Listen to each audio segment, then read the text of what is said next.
ಸ್ನೇಹಿತರೆ, ನಿಮಗೂ ಕೂಡ ಸೊಂಟದಿಂದ ಕಾಲಿನವರೆಗೂ ನೋವು ಬರುತ್ತಾ? ಹೇಗೆ ಈ ನೋವು ಬರುತ್ತೆ? ಯಾಕೆ ಬರುತ್ತೆ ಈ ನೋವು ಅನ್ನೋದನ್ನು ತಿಳ್ಕೊಳ್ಳೋಣ. ಈ ನೋವನ್ನು ಹೇಗೆ ಕಡಿಮೆ ಮಾಡಬೇಕು ಅನ್ನೋದನ್ನು ಇವತ್ತಿನ ವಿಡಿಯೋದಲ್ಲಿ ನೋಡೋಣ. ಕೆಲವೊಮ್ಮೆ ನಮಗೆ ಸೊಂಟದಿಂದ ಹಿಡಿದು ಕಾಲಿನವರೆಗೂ ಸಹಿಸಲಾಗದಂಥ ನೋವಾಗ್ತಾ ಇರುತ್ತೆ. ಕೂತ್ಕೊಂಡ್ರೆ ಏಳ್ಲಿಕ್ಕಾಗೋದಿಲ್ಲ, ಎದ್ರೆ ಕೂರ್ಲಿಕ್ಕಾಗೋದಿಲ್ಲ. ಅಂತಹ ವಿಪರೀತ ನೋವು, ಅಂತಹ ಪರಿಸ್ಥಿತಿಗೆ ನಾವು ಬಂದ್ಬಿಡ್ತೇವೆ. ಸೂಜಿ ಚುಚ್ಚಿದ ಹಾಗೆ ಸೊಂಟದಲ್ಲಿ ಮತ್ತು ಕಾಲಿನಲ್ಲಿ ಮುಳ್ಳು ಚುಚ್ಚಿದ ಹಾಗೆ ಅನುಭವ ಆಗ್ತಾ ಇರುತ್ತೆ. ನೋವು ಇರೋದ್ರಿಂದ ಏನು ಮಾಡಬೇಕು ಅಂತಲೇ ಗೊತ್ತಾಗೋದಿಲ್ಲ. ಮಲಗಿದ್ರೂ ಕೂಡ ನೋವಿನಿಂದ ನಿದ್ರೆ ಬರ್ತಾ ಇರೋದಿಲ್ಲ. ಏನು ಮಾಡಿದ್ರೂ ಕೂಡ ಕಡಿಮೆ ಆಗೋದಿಲ್ಲ ಅಂದಾಗ ಹಾಸ್ಪಿಟ್ಲಿಗೆ ಹೋಗಿ ಎಕ್ಸ್ರೇ ಮಾಡಿಸ್ತೇವೆ, ಸ್ಕ್ಯಾನಿಂಗ್ ಮಾಡಿಸ್ತೇವೆ. ಆದರೆ ಅದರಿಂದ ಕೂಡ ಏನು ಪ್ರಯೋಜನ ಆಗೋದಿಲ್ಲ. ನೋವಾಗ್ತಾ ಇರುತ್ತೆ, ಆದರೆ ಎಕ್ಸ್ರೇದಲ್ಲಿ ಏನೂ ರಿಪೋರ್ಟ್ ಗೊತ್ತಾಗ್ತಾ ಇರೋದಿಲ್ಲ. ಸೊ ಇಂಥ ನೋವಿಗೆ ನಾವು ಸಯಾಟಿಕಾ ನೋವು ಅಂತ ಹೇಳಿ ಕರಿತೀವಿ. ಸಯಾಟಿಕಾ ಅಂದರೆ ಏನಂದರೆ, ನಮ್ಮ ಸೊಂಟದಲ್ಲಿರುವಂತಹ L4, L5, S1 ಡಿಸ್ಕ್ಗಳೇನಿರುತ್ತಲ್ಲ, ಅಲ್ಲಿಂದ ಹೊರಗಡೆ ಬಂದಿರುವಂಥ ನರಗಳೇನಿರುತ್ತಲ್ಲ, ಅದು ನಮ್ಮ ಹೆಬ್ಬೆರಳು ಎಷ್ಟು ದಪ್ಪ ಇರುತ್ತೋ ಅಷ್ಟು ದಪ್ಪ ಆಗಿರುತ್ತೆ. ಇದನ್ನು ಸಯಾಟಿಕಾ ನರ ಅಂತ ಹೇಳಿ ಕರಿತೀವಿ. ಈ ಸಯಾಟಿಕಾ ನರ ತೊಡೆಯ ಹಿಂಭಾಗದಿಂದ ಕೆಳಗಡೆ ಹೋಗಿ ಮೊಣಕಾಲ ಹತ್ರ ಬಂದು ಡಿವೈಡ್ ಆಗುತ್ತೆ ಹಾಗೂ ಕಾಲಿಗೆ ಸಪ್ಲೈ ಆಗುತ್ತೆ. ಈ ಸಯಾಟಿಕಾ ನರದ ಮೇಲೆ ಒತ್ತಡ ಬಿದ್ದಾಗ ಸೊಂಟದಿಂದ ಹಿಡಿದು ಕಾಲಿನವರೆಗೂ ಸೆಳೆತ ಆಗ್ತಾ ಇರುತ್ತೆ. ಕಾಲು ಚುಚ್ಚಿದಂಗಾಗುತ್ತೆ, ಕಾಲು ಎತ್ತಿಡಲಿಕ್ಕೂ ಕೂಡ ಆಗೋದಿಲ್ಲ, ಅಷ್ಟು ನೋವಾಗ್ತಾ ಇರುತ್ತೆ. ಬನ್ನಿ ಇವಾಗ ಸಯಾಟಿಕಾ ನೋವಿಗೆ ಯಾವ ಕಾರಣ ಇರ್ಬೋದು ಮತ್ತು ಮನೆಯಲ್ಲಿ ನಾವು ಈ ನೋವನ್ನು ಕಡಿಮೆ ಮಾಡಲಿಕ್ಕೆ ಏನು ಮಾಡ್ಬೋದು ಅನ್ನೋದನ್ನು ನೋಡೋಣ. ಅದಕ್ಕೂ ಮುನ್ನ ನನ್ನ ಚಾನೆಲ್ ಯಾರು ಹೊಸದಾಗಿ ನೋಡ್ತಾ ಇದ್ದರೆ ಸಬ್ಸ್ಕ್ರೈಬ್ ಮಾಡ್ಕೊಳ್ಳಿ, ಹಾಗೆ ಪಕ್ಕದಲ್ಲಿರುವಂಥ ಬೆಲ್ಲೈಕನ್ನು ಪ್ರೆಸ್ ಮಾಡಿ. ನಾನು ಹಾಕಿರುವಂಥ ಎಲ್ಲ ವಿಡಿಯೋಗಳ ನೋಟಿಫಿಕೇಷನ್ ನಿಮಗೆ ಬಂದು ತಲುಪುತ್ತೆ. ಈ ರೀತಿ ನೋವು ಬಂದಾಗ ಸೊಂಟದಲ್ಲಿ ಒಂದು ರೀತಿ ನೋವಾಗುತ್ತೆ. ಒಂದೇ ಸಲ ಒಂಥರ ಚುಚ್ಚಿದಾಗೆ ನೋವಾಗ್ತಾ ಇರುತ್ತೆ.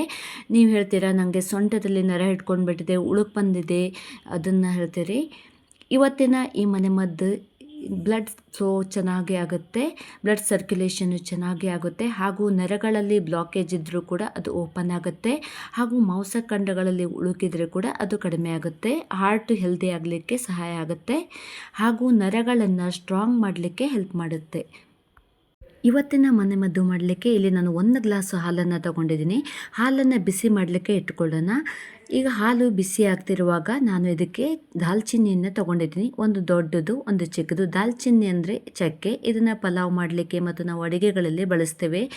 ಈ ದಾಲ್ಚಿನ್ನಿ ನರಗಳನ್ನು ಸ್ಟ್ರಾಂಗ್ ಮಾಡಲಿಕ್ಕೆ ಹೆಲ್ಪ್ ಮಾಡುತ್ತೆ. ಯಾರಿಗೆಲ್ಲ ನರಗಳಲ್ಲಿ ವೀಕ್ನೆಸ್ ಇರುತ್ತೋ, ದೌರ್ಬಲ್ಯ ಇರುತ್ತೋ ಅದನ್ನೆಲ್ಲ ನಿವಾರಿಸಲಿಕ್ಕೆ ಇದು ಹೆಲ್ಪ್ ಮಾಡುತ್ತೆ. ಜೊತೆಗೆ ಸಯಾಟಿಕಾ ನೋವನ್ನು ಕಡಿಮೆ ಮಾಡಲಿಕ್ಕೆ ಇದು ತುಂಬಾ ಚೆನ್ನಾಗಿ ವರ್ಕ್ ಆಗುತ್ತೆ. ಸೊ ನಂತರ ನಾನು ಅರಿಶಿನ ಪುಡಿಯನ್ನು ತಗೊಂಡಿದ್ದೀನಿ ಇಲ್ಲಿ. ಅಂದರೆ ಇದು ಕಸ್ತೂರಿ ಅರಿಶಿನ ಪುಡಿ, ಅಂದರೆ ಮನೆಯಲ್ಲೇ ಮಾಡಿಸಿರುವಂಥ ಅರಿಶಿನ ಪುಡಿ. ನಿಮ್ಗೆ ಒಂದು ವೇಳೆ ಮನೆಯಲ್ಲಿ ಇರುವಂಥ ಹಸಿ ಅರಿಶಿನ ಇದ್ದರೆ ಅದನ್ನು ಕೂಡ ಯೂಸ್ ಮಾಡ್ಕೋಬೋದು, ಇಲ್ಲ ಅರಿಶಿನ ಕೊಂಬು ಇದ್ದರೆ ಕೂಡ ಅದನ್ನು ಯೂಸ್ ಮಾಡ್ಕೋಬೋದು. ಇಲ್ಲಿ ನಾನು 1/4 ಸ್ಪೂನಷ್ಟು ಅರಿಶಿನ ಪುಡಿಯನ್ನು ತಗೊಂಡಿದ್ದೀನಿ. ಹಸಿ ಅರಿಶಿನ ಇದ್ದರೆ ನಿಮ್ಗೆ 1 ಇಂಚ್ ಇದ್ದರೆ ಸಾಕಾಗುತ್ತೆ. ಈ ಅರಿಶಿನ ಪುಡಿ ಆ್ಯಂಟಿ ಬ್ಯಾಕ್ಟೀರಿಯಲಿ ಇನ್ಫ್ಲಾಮೇಟರಿ ಗುಣ ಇದೆ, ದೇಹದಲ್ಲಿರುವಂಥ ವಾತವನ್ನು ಕಡಿಮೆ ಮಾಡುವಂಥ ಗುಣವಂತೆ. ಇದೆಲ್ಲವೂ ಕುದಿತಾ ಇರುವಾಗ ನಾವು ಶುಂಠಿಯನ್ನು ಹಾಕ್ಕೋಬೇಕಾಗುತ್ತೆ. ಶುಂಠಿ ನಿಮಗೆ ಒಣಗಿದ ಶುಂಠಿ ಇದ್ದರೆ ಅದನ್ನು ಪೌಡ್ರ್ ಮಾಡಿ ಹಾಕ್ಕೋಬೋದು, ಇಲ್ಲ ಅಂದರೆ ನೀವು ಹಸಿ ಶುಂಠಿಯನ್ನು ಸ್ವಲ್ಪ ಜಜ್ಜಿ ಹಾಕ್ಕೊಂಡ್ರೆ ಸಾಕಾಗುತ್ತೆ. ಇದು ಕೂಡ 1 ಇಂಚು ಶುಂಠಿ ಇದ್ದರೆ ಸಾಕಾಗುತ್ತೆ. ನೋಡಿ, ಶುಂಠಿ ಕೂಡ ನಮ್ಮ ನರಗಳಲ್ಲಿರುವಂಥ ಬಾವನ್ನು ಕಡಿಮೆ ಮಾಡಲಿಕ್ಕೆ ಶುಂಠಿ ತುಂಬಾ ಒಳ್ಳೆಯದೇ. ಅದಲ್ಲದೆ ನಮ್ಮ ದೇಹದಲ್ಲಿ ವಾತವನ್ನು ಹೆಚ್ಚಾದರೆ ಅದನ್ನು ಕಡಿಮೆ ಮಾಡಲಿಕ್ಕೆ ತುಂಬಾ ಒಳ್ಳೆಯದು. ಈ ಎಲ್ಲವನ್ನು ಹಾಕಿ ಹಾಲನ್ನು ಚೆನ್ನಾಗಿ ಕುದಿಸ್ಕೋಬೇಕಾಗತ್ತೆ. ಹಾಲು ಅರ್ಧದಷ್ಟು ಇಂಗಬೇಕು, ಅಲ್ಲಿವರೆಗೆ ಚೆನ್ನಾಗಿ ಕಡಿಮೆ ಉರಿಯಲ್ಲಿ ಕುದಿಸ್ಕೋಬೇಕು.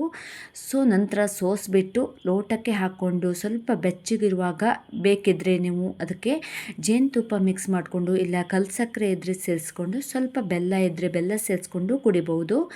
ಈ ಹಾಲನ್ನು ನೀವು ರಾತ್ರಿ ಊಟ ಮಾಡಿದ ನಂತರ ಅರ್ಧ ಗಂಟೆ ನಂತರ ಇದನ್ನು ಸೇವಿಸಬೇಕು.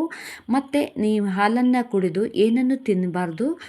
ಈ ರೀತಿ 21 ದಿನ ಈ ರೀತಿ ಹಾಲನ್ನು ಕುಡಿತಾ ಬಂದರೆ ನಿಮ್ಮ ಬೆಳಿಗ್ಗೆ ಏಳುವಾಗ ನೋವೆಲ್ಲ ಕಡಿಮೆಯಾಗಿ ಒಳ್ಳೆಯ ಒಂದು ಶಕ್ತಿ ನರನಾಡಿಗಳಲ್ಲಿ ತುಂಬಿರುತ್ತೆ. ಹಾಗೂ ಇದನ್ನು ನೀವು ಡೈಲಿ ಕುಡಿಬಹುದು, ಯಾವುದೇ ಪ್ರಾಬ್ಲಮ್ ಇಲ್ಲ. ಯಾಕಂದರೆ ಇದರಲ್ಲಿ ಹಾಕಿರುವಂಥ ಎಲ್ಲ ಇಂಗ್ರೀಡಿಯೆಂಟ್ಸ್ ಕೂಡ ನಮ್ಮ ದೇಹಕ್ಕೆ ಒಳ್ಳೆಯ ಶಕ್ತಿಯನ್ನು ಕೊಡುವಂಥ ಗುಣವನ್ನು ಹೊಂದಿವೆ ಹಾಗೂ ಯಾವುದೇ ರೀತಿಯ ಸೈಡ್ ಇಫೆಕ್ಟ್ಸ್ ಗುಣವನ್ನು ಹೊಂದಿಲ್ಲ.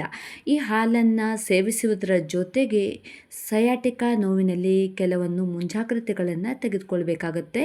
ಸೊ ಅಂಥ ಟೈಮಲ್ಲಿ ನೀವು ಬೇಗನೆ ಡೈಜೆಸ್ಟಿವ್ ಆಗದೇ ಇರುವಂಥ ಫುಡ್ಗಳನ್ನು ತೆಗೆದುಕೋಬಾರ್ದು. ಮತ್ತು ಕಾಳುಗಳು ಯಾವುದಾದ್ರು ನೆನೆಸಿಟ್ಟು ಅಂಥ ಟೈಮಲ್ಲಿ ತಿನ್ನಬಾರ್ದು. ಈ ಕಾಳುಗಳನ್ನು ತಿನ್ನೋದ್ರಿಂದ ಪಿತ್ತ ಜಾಸ್ತಿ ಆಗುತ್ತೆ, ವಾತ ಜಾಸ್ತಿ ಆಗುತ್ತೆ ನಮಗೆ. ಮತ್ತು ಬಗ್ಗಿ ಯಾವುದನ್ನು ವೇಟನ್ನು ಲಿಫ್ಟ್ ಮಾಡಬಾರ್ದು. ಮತ್ತು ಏನಂದರೆ ಈ ಹೈ ಹೀಲ್ಡ್ ಸ್ಲಿಪ್ಪರ್ಗಳನ್ನು ಯೂಸ್ ಮಾಡಬಾರ್ದು. ಸಯಾಟಿಕಾ ನರ್ವ್ ಪ್ರಾಬ್ಲಮ್ ಇರೋರು ಈ ಎಲ್ಲ ನಿಯಮಗಳನ್ನು ಎಚ್ಚರ ವಹಿಸಿ ಪಾಲಿಸಬೇಕಾಗತ್ತೆ. ಕೂತ್ಕೊಳ್ಳುವಾಗ ಕೂಡ ನೀವು ಈ ರೀತಿಯಾಗಿ ಕೂತ್ಕೊಳ್ಬೇಕು. ನೋಡಿ, ಸರಿಯಾದ ಭಂಗಿಯಲ್ಲಿ ಕೂತ್ಕೋಬೇಕು. ಕೂತ್ಕೊಂಡು ಕೆಲಸ ಮಾಡುವಾಗ, ನೀವು ಓದ್ತಿರುವಾಗ ಮಲ್ಕೊಂಡು ಅಥವಾ ಸರಿಯಾಗಿ ಕೂತ್ಕೊಳ್ದು ಮಾಡಬಾರ್ದು. ಮತ್ತು ತುಂಬ ಸಮಯದಲ್ಲಿ ಒಂದೇ ಥರ ಕೂತ್ಕೋಬಾರ್ದು. ಮಧ್ಯದಲ್ಲಿ ಸ್ವಲ್ಪ ಓಡಾಡ್ತಾ ಇರಬೇಕಾಗುತ್ತೋ.